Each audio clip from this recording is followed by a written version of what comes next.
ఆయన ఒక సాధారణ అటవీ శాఖ అధికారి. ఆయన జీతం ఎంత ఉండొచ్చు అనే విషయాన్ని పక్కన పెడితే మహా అయితే ఎంత సంపాదిస్తాడు అనేది ఒక క్లారిటీ వస్తుందిగా మనకి.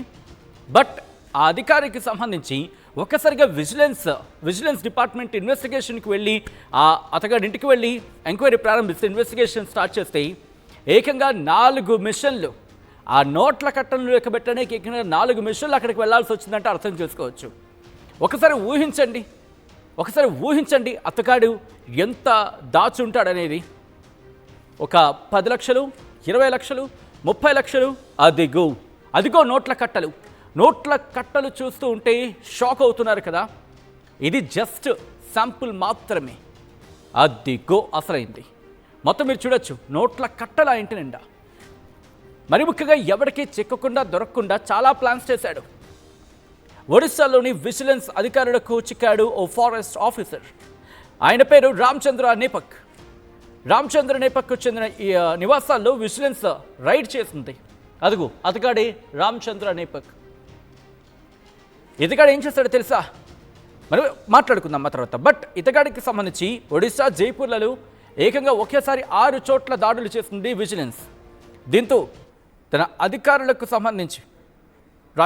సంబంధించి అక్కడికి చేరుకున్న తర్వాత ఒక్కసారిగా కంగారు పడ్డాడు. వాళ్ళు సోదాలు చేయడం ప్రారంభించిన తర్వాత భారీగా ఆస్తులను గుర్తించారు అధికారులు. లాకర్లలో గుట్టలుగా నోట్ల కట్టలు ఉన్నాయి. కుక్కి పెట్టాడు ఏకంగా. దీంతో వాళ్ళు ఆ బయటకు తీస్తున్న కొద్దీ తవ్వుతున్న కొద్దీ నోట్ల కట్టలు బయటకు వస్తూనే ఉన్నాయి. ఆ నోట్ల కట్టలు లెక్కబట్టడానికి ఏకంగా 4 కౌంటింగ్ మిషన్లను ఏర్పాటు చేసుకోవాల్సి వచ్చిందంటే అర్థం చేసుకోవచ్చు. విజిలెన్స్ దాడుల్లో 1,40,00,000, అక్షరాల 1,40,00,000 స్వాధీనం చేసుకున్నట్టుగా తెలుస్తోంది. ఇది మనం ఇంకా వార్తలు చదివే సందర్భానికి. దీంతో వాడు భారీగా బంగారు ఆభరణాలు కూడా గుర్తించారు. అంటే ఏ స్థాయిలో అవినీతికి పాల్పడి ఉంటారో అర్థం చేసుకోండి ఒకసారి.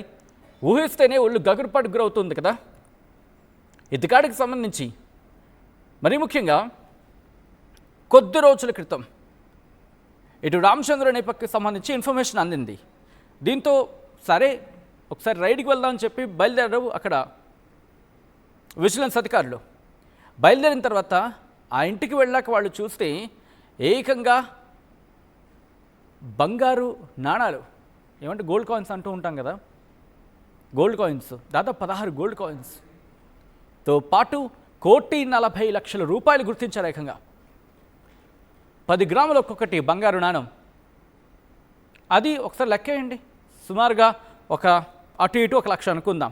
కాస్త తక్కువ ఎక్కువ తర్వాత చూసుకోవచ్చు. 1 లక్ష అనుకుంటే దాదాపుగా బంగారం అనిపిస్తుంది కదా అక్కడ 10 లక్షలు ఏకంగా. ఎందుకంటే 10 గ్రాములు 1 లక్ష అనుకుందాం సుమారు అటు ఇటుగా. అది మరి 24 క్యారెక్టర్ 22 క్యారెక్టర్ తర్వాత చూద్దాం. మన అందాజుగా 1 లక్ష అనుకుందాం. అంటే 10 లక్షల బంగారం ఈజీగా, అంతే కదా. సో ఈ నేపథ్యంలోని ఒకసారి అందరూ షాక్ గురయ్యారు. ఒక ఫారెస్ట్ ఆఫీసర్ దగ్గర ఇంత మొత్తంలో డబ్బులా, ఇంత మొత్తంలో నగదా, ఇంత మొత్తంలో బంగారమా అని చెప్పి షాక్ అయ్యారు. ఈయన జైపూర్ ఫారెస్ట్ రేంజ్ అధికారిగా గతంలో విధులు నిర్వర్తించేవాడు. అయితే ఆదాయానికి మించి ఆస్తులు ఉన్నాయనే ఆరోపణలు వినిపించాయి.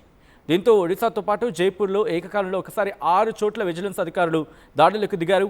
జైపూర్లో అతని నివాసం అంటే అపార్ట్మెంట్లోకి వెళ్ళారు. వెళ్ళిన తర్వాత వాళ్ళ స్టైల్లో రైడ్ చేయడం స్టార్ట్ చేస్తే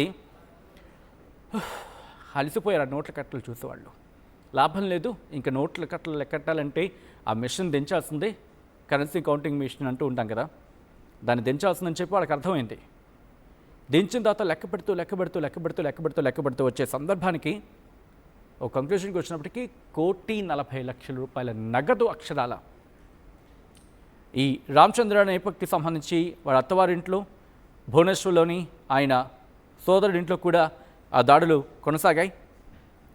4 రోజుల క్రితం అక్కడ ఒక డివిజన్ ఫారెస్ట్ ఆఫీసర్గా పనిచేస్తున్న ఇంకొక వ్యక్తికి అక్కడ కూడా వాళ్ళు సోదాలు చేస్తే ఏకంగా 115 ప్లాట్లు ఉన్నాయని చెప్పి తేలింది.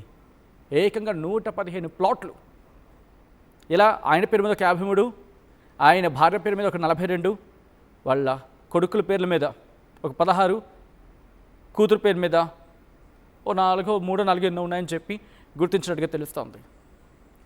ఇలా ఒడిశాకు చెందిన ఇంకో అధికారి ఇంట్లో ఇంత మొత్తంలో భారీ మొత్తంలో డబ్బు బంగారం, అందరూ షాక్కి గురయ్యారు. సో ఈ నేపథ్యంలో ఈ కథనం పట్ల మీ అభిప్రాయం ఏంటి? ఇలాంటి అధికారులను ఏం చేయాలి? ఇలాంటి అధికారుల పట్ల ఏం చేయాలి? ఒకసారి మీరు మాట్లాడే ప్రయత్నం చేయండి, కమెంట్ చేసే ప్రయత్నం చేయండి. అసలైన తొలి వెలుగు. ఫాలో వాట్సాప్ @తొలి వెలుగు అఫీషియల్.